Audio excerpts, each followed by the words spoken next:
Hello, my name is Charlene Stinard, and I'm here on behalf of the Kittitas County League of Women Voters.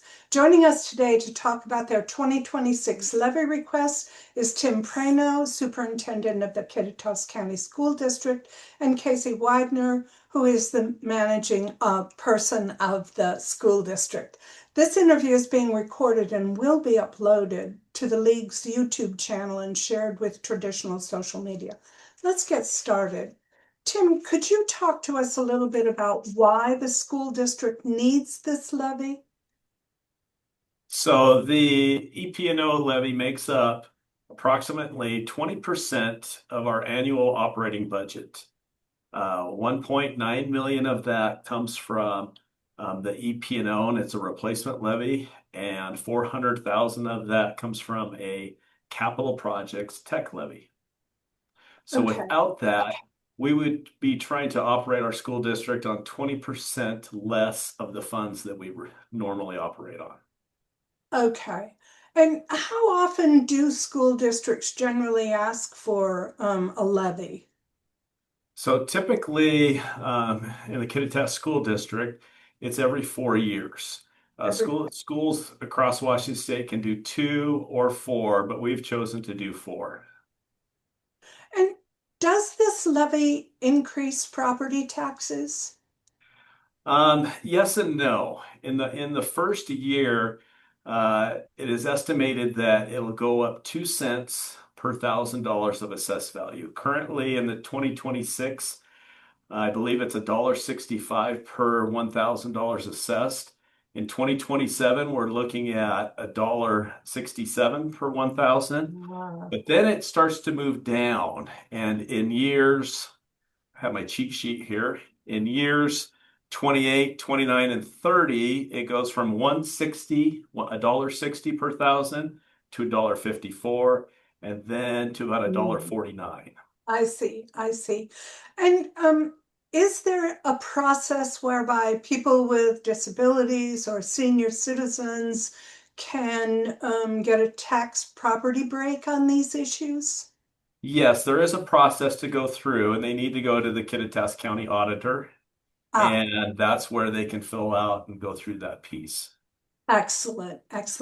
Um, doesn't the school district receive funds through the state's Cleary decision? And what makes this levy necessary? So would you like to take that one on, Ms. Widner? I will answer you. Okay.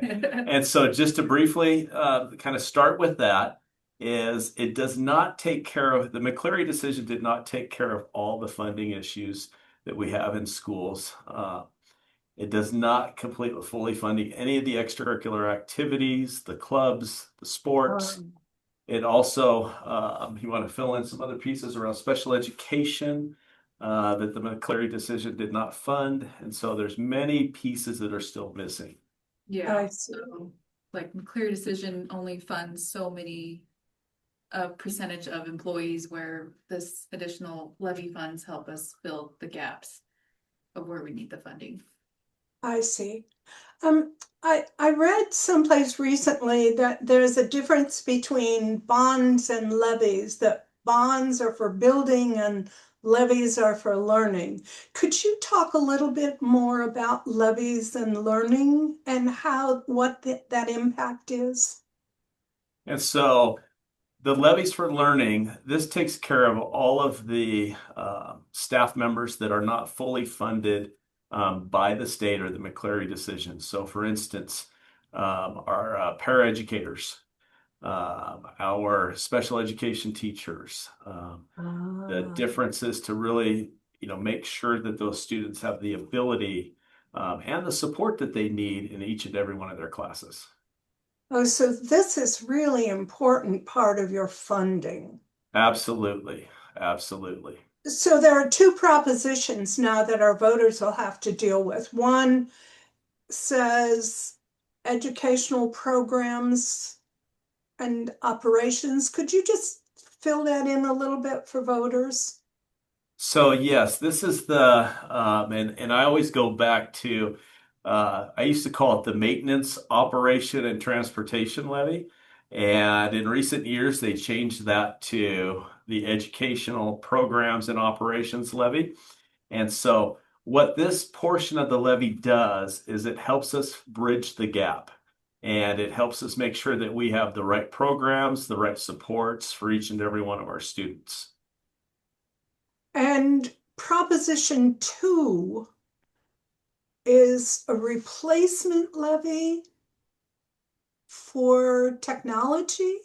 Could you That is, elaborate a little bit on that? you betcha. So anything that has to do with technology in our district, and there's lots of pieces that come around from uh, student safety, cameras, alarm systems, anything that'll do to keep the students of the Kittitas School District safe comes from this levy. The way that we have people come into the doors and they're being able to be built in, the camera systems that we have to make sure that students and staff are safe. It also uses technology from a standpoint where it buys Chromebooks for our students. It can also, anything that has to do with computers or videos. I know that we're continuing to look at different ways. So instead of just a Chromebook, what kind of programs could we put out there for kids around technology, like a video broadcasting class? Where they can do their own games and their own announcements using technology. Excellent, excellent. Could you elaborate a little bit on what you see happening if the levy fails? Yeah, that would be absolutely detrimental. We would have to look at across the board what different types of programs we would not be able to offer our kids.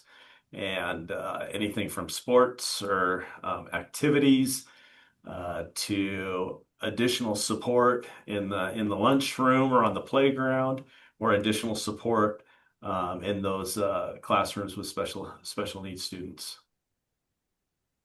So, would you give us your sense of how important this is to the school district, to the parents, and most particularly to our students? Well, our students, they're our future. And without giving them the right supports and right opportunities that we had, and Kittitas historically has passed their levies with flying colors, and it's something that we take great pride in. They love their schools. It's the center of the community here. And if you have an opportunity to see our Facebook page, you can see that we celebrate everything from starting at the fair as our kids are doing incredible things, to everything happening in our classrooms at the elementary and secondary, to our football and volleyball teams winning their league titles this year. It's Oh, just a great community that supports its kids. And so, As well as like clubs, yep, FTCLA making it to national. absolutely, absolutely. So okay. This is wonderful. Thank you so much for your time and your very helpful responses. Now we just have to get out the vote. Yes. awesome. Thank you. Okay.